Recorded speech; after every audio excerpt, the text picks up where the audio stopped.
Hello learners, welcome to my YouTube channel to the point learning. आज मैं आपके साथ class 12 physical education next topic discuss करने जा रही हूँ, जो कि है आसन टू प्रिवेंट अस्थमा। इससे पहले मैंने इसी अस्थमा से रिलेटेड ऊर्ध्व हस्तासन डिस्कस किया था आपके साथ, और आज जिस आसन को हम डिस्कस करेंगे वो है आपका उत्तान मंडूकासन। तो उससे पहले इस तरीके से मैं आपको दिखा दूं कि कौन कौन से नए आसन इंक्लूड हुए हैं आपके अस्थमा टॉपिक से रिलेटेड, क्योंकि सबसे ज्यादा चेंजेस अगर आपके फिजिकल एजुकेशन के सिलेबस में कहा जाए तो योगा एंड लाइफस्टाइल चैप्टर से ही हुए हैं। तो उस केस में नए आपके आसन इंक्लूड कर दिए गए और पुराने में से कुछ आसन हटा दिए गए हैं। तो अगर हम अस्थमा की बात करें तो उसमें ताड़ासन है, जो ऑलरेडी जिसका लिंक आपको यहाँ मिल जाएगा। ऊर्ध्व हस्तासन, इसका भी लिंक आपको इसी वीडियो के डिस्क्रिप्शन बॉक्स में मैं दे दूंगी, प्रोवाइड करा दूंगी। उत्तान मंडूकासन आज हम डिस्कस करेंगे। अगर मैं भुजंगासन की बात करूं, धनुरासन की बात करूं, उष्ट्रासन की बात करें और कपालभाति, गोमुख आसन, मत्स्य आसन, ये सारे आसन के वीडियोस के लिंक आपको मेरे इसी वीडियो के डिस्क्रिप्शन बॉक्स में मिल जाएंगे। तो आप वहां से वो आसन देख लीजिएगा, उस लिंक पर क्लिक करके आप वो वीडियो स्विच ओवर कर लीजिएगा, तो आपको बकायदा प्रोसीजर, बेनिफिट्स और कॉन्ट्राडिकेशन शो हो जाएंगे। और वहां पे मैंने समझाया भी है कि ये आसन किस तरीके से परफॉर्म होने। तो अगर हम बात करें तो ये इतने आसन ऑलरेडी हमारे पास मौजूद हैं। एक मैं आज आपको अभी पढ़ाऊंगी और बाकी आसन के लिंक आपको इसी डिस्क्रिप्शन बॉक्स में, इस वीडियो के डिस्क्रिप्शन बॉक्स में मिल जाएगा, तो वो आप वहां से पढ़ लेंगे।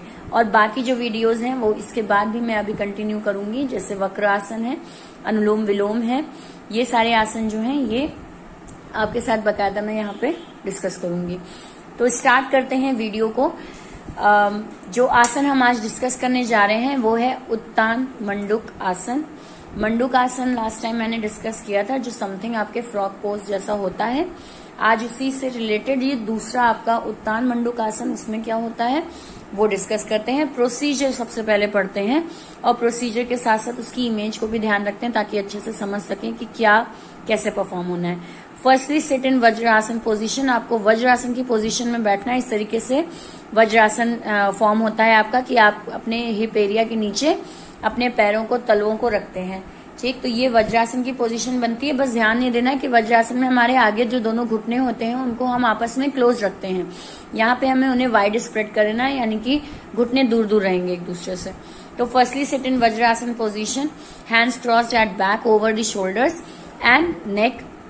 और आपका जो हाथ है वो ऊपर करके आप उसको क्रॉस वे में अपने बैक पर कर लेंगे, जैसा इस इमेज में बना हुआ है। दोनों हाथों को क्रॉस करेंगे आप और क्रॉस करके उसे अपनी बैक पर टिकाएंगे।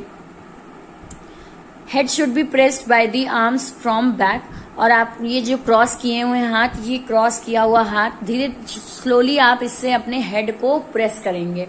जो सर है उससे उस पर थोड़ा सा अपने पीछे हाथ को आगे की ओर प्रेस करेंगे कि सर पर थोड़ा सा प्रेशर आपको महसूस हो, बहुत ज्यादा नहीं, हल्का फुल्का प्रेशर आपको फील हो। Hold this position for some time and look front. और आपको थोड़ी देर इस पोजीशन में रहना है, लगातार अपने सर को इस क्रॉस हैंड से प्रेस करते रहना है और सामने की ओर आपको देखना है। आपका हेड जो है वो आगे की ओर, फ्रंट की ओर फेस कर रहा हो, ये चीज ध्यान देनी है। Feel the pressure over the neck during breathing. और जब आप ब्रीदिंग करेंगे, क्योंकि अस्थमा से रिलेटेड है तो ब्रीदिंग प्रोसेस यहाँ इन्वॉल्व है, आप ब्रीदिंग करेंगे तो उस केस में आपको अपने गले में प्रेशर मौजूद होता हुआ कुछ फील होगा जब आप इस आसन को करेंगे। तो एक तो ये ध्यान समझिए कि अस्थमा के लिए बेनिफिशियल क्यों है, क्योंकि इस केस में ये जो आपका पूरा रेस्पिरेटरी सिस्टम है ये बिल्कुल स्ट्रेट हो जाता है। बैक कहीं पर भी बल्जी नहीं है, बैक स्ट्रेट होनी चाहिए। और बिल्कुल बैक स्ट्रेट करके आप तब क्या लेंगे, डीप ब्रेथ लेकर सांस को इनहेल और एक्सहेल करेंगे और पीछे आपके हाथ क्रॉस रहेंगे, जो आपके सर पे थोड़ा सा प्रेशर डालते रहेंगे। तो आपका जो पूरा का पूरा रेस्पिरेटरी सिस्टम है वो इस आसन को परफॉर्म करते वक्त एक्टिव हो जाएगा। इसीलिए इस आसन को हम अस्थमा के कॉन्टेक्स्ट में डालते हैं, क्योंकि रेस्पिरेटरी सिस्टम इफेक्टिव होता है आपका इस आसन को परफॉर्म करने पर। इसके बाद हम आते हैं इसके बेनिफिट्स पे।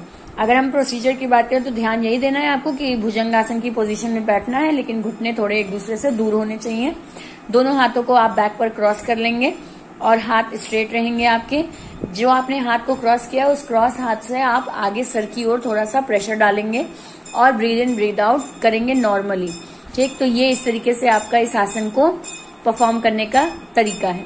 बात करते हैं हम इसके बेनिफिट्स क्या हैं। फायदे क्या हैं तो वो देखते हैं। Prevent and cure asthma and hypertension. Asthma और हाइपरटेंशन को ये आसन कम करता है। अस्थमा क्योंकि आपका रिस्पिरेटरी सिस्टम इसमें एक्टिव होता है, और हाइपरटेंशन को कम करता है क्योंकि सर पर आप थोड़ा सा जोर डालते हैं, और जब आप सांस अंदर और बाहर लेते हो तो उसका असर थोड़ा आपके हेड पर पड़ता है, आपके स्ट्रेस रिलीव में हेल्प करता है। So prevent and cure asthma and hypertension. Then आते हैं tones up and sharpens leg and shoulder muscles.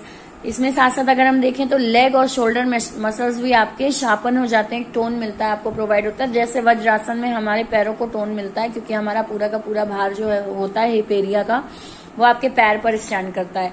तो उस केस में आपके पैर वगैरह एक प्रॉपर टोन बॉडी आपको मिलती है।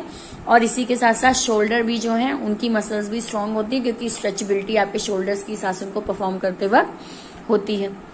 नेक्स्ट आते हैं improve the functioning of internal organs, specially lungs. आपके जो इंटरनल ऑर्गन्स हैं स्पेशली लंग्स जो है वो आपके इफेक्टिव हो जाते हैं, उनका फंक्शनिंग स्ट्रांग हो जाता है क्योंकि अस्थमा बेस्ड आपका आसन है ये, अस्थमा के लिए आप ये आसन करते हैं।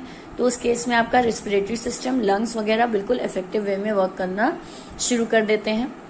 नेक्स्ट हम बात करें cure postural deformities like scoliosis, flat foot and arthritis. Postural deformity भी दूर होती है आपकी, जैसे स्कोलियोसिस, अगर रीढ़ की हड्डी एस बना रही है, फ्लैट फुट है आपको तो फ्लैट फुट में भी हेल्प करता है क्योंकि जब आप इस तरीके से वज्रासन पोजीशन में बैठते हैं तो आपकी जो यहाँ पे पैर का अगर कर्व नहीं बन रहा है, फ्लैट फुट है किसी को, तो वो भी धीरे धीरे ठीक होने लगता है क्योंकि यहाँ से आप जब इस पोजीशन में बैठेंगे तो आपकी जो एड़ी है वो कर्व बनाएगी ही। इसके बाद आते हैं अर्थराइटिस। अर्थराइटिस में भी हेल्प करता है यह आसन क्योंकि प्रॉपर स्ट्रेचेबिलिटी है, आपकी हड्डियां, आपके जो नेक वगैरह है वो सब कुछ बिल्कुल अच्छे से स्ट्रेच हो पाता है, आपकी बॉडी जो है वो फुली स्ट्रेच वे में वर्क कर पाती है, इसलिए आपके तीनों ही पोस्चरल डिफॉर्मिटीज को क्योर करता है। देन आते हैं relief from mild hernia, headache और एंड माइग्रेन। जिनको ज्यादा सर दर्द रहता है, माइग्रेन है, उस केस में भी ये आसन हेल्प करता है क्योंकि एक तरीके से स्ट्रेस को भी रिलीफ पहुंचाने का काम करता है, स्ट्रेस को दूर करने का काम करता है, और आपके एब्डोमिनल एरिया को अच्छा करता है, रेस्पिरेटरी सिस्टम स्ट्रांग होता है, डाइजेस्टिव सिस्टम इफेक्टिव होता है, तो हार्निया वगैरह से रिलेटेड प्रॉब्लम भी आपकी ठीक होती है। इसके बाद बात करते हैं कि इतने बेनिफिट्स के बाद किस केस में आसन नहीं करना चाहिए, कॉन्ट्राडिकेशंस क्या हैं इसके। तो person suffering with chronic piles, knees and ankle joint problems, यानी कि घुटने में दिक्कत है, एंकल जॉइंट प्रॉब्लम्स है क्योंकि मेन आपका पूरा का पूरा भार आपके एंकल वगैरह और पैर पर ही पड़ता है, तो इसलिए उस केस में नहीं करना है। पाइल्स की दिक्कत है, क्रॉनिक पाइल्स है, बहुत सीरियस पाइल्स है, तो उस केस में भी आसन नहीं परफॉर्म करना चाहिए क्योंकि इसका असर आपके डाइजेस्टिव सिस्टम वगैरह पे पड़ता है। जॉइंट प्रॉब्लम्स हैं कहीं पर भी, तो उस केस में भी नहीं। Injury over leg and shoulder, leg और शोल्डर में इंजरी है क्योंकि घुटने के बल तो आप बैठते ही हैं, तो उस केस में अगर घुटने वगैरह में इंजरी है तो सही से बैठने में भी दिक्कत होगी और आगे इंजरी बढ़ सकती है। शोल्डर के लिए इसलिए कहा जाता है क्योंकि आप इस तरीके से अपने हाथों को क्रॉस करते हैं तो आपके शोल्डर्स, यहाँ पे जो आपकी बोन है, एल्बो वगैरह, इन सब पे असर पड़ता है। तो अगर इन सब में कोई इंजरी है तो फिर उस केस में आसन नहीं परफॉर्म करना चाहिए। मसल शुड डू, तो इतने आपके अगर इन चीजों में कोई भी दिक्कत है तो उस केस में ये आसन नहीं परफॉर्म करना है। सिंपल कॉन्ट्राडिकेशंस हैं, जो चीजें स्ट्रेच हो रही हैं अगर वो इंजर्ड हैं तो उस केस में आसन नहीं करना है। तो ये आपका हो गया उत्तान मंडूक आसन। आई होप आपको क्लियर हुआ। अगर कहीं कोई डाउट है तो कमेंट सेक्शन में जरूर लिखिए। बाकी चैनल को सब्सक्राइब जरूर कर लीजिए, बेल आइकन पे क्लिक करिए क्योंकि अभी बहुत सारे आसन हैं नए जो समझने हैं आपको अपने बोर्ड एग्जाम्स के लिए, तो उनको देखने के लिए आपका चैनल को सब्सक्राइब करना और बेल आइकन पे क्लिक करना जरूरी ताकि लेटेस्ट नोटिफिकेशन आप तक पहुंचे। साथ ही चैनल को ज्यादा से ज्यादा शेयर भी करें अपने फ्रेंड्स और अपने क्लासमेट्स में ताकि जो टॉपिक्स आपके नए इंक्लूड हुए हैं वो सबको समझ में आए। बाकी आपके जो नए टॉपिक्स हैं उससे रिलेटेड सिलेबस मैंने डिस्कस किया है, न्यू सिलेबस डिस्कस किया है, तो उसका लिंक भी आपको इसी डिस्क्रिप्शन बॉक्स में मिल जाएगा ताकि ये आइडिया रहे कि हर चैप्टर में केवल योगा ही नहीं, पूरे के पूरे फिजिकल एजुकेशन में कौन कौन से नए चेंजेस हुए हैं सिलेबस में, तो वो आपको वहां उस वीडियो से पता चल जाएगा। तो डिस्क्रिप्शन बॉक्स में मैं जितने वीडियोस का लिंक भेज रही हूँ वो जरूर देखिएगा क्योंकि वो सारे के सारे ही लिंक आपके लिए बहुत हेल्पफुल हैं चैप्टर को अच्छे से समझने के लिए और पूरे के पूरे फिजिकल एजुकेशन सिलेबस को समझने के लिए। सो वीडियो अगर हेल्पफुल है तो लाइक जरूर करिएगा। बाकी और कोई क्वेरी तो comment section. Thank you and have a nice day.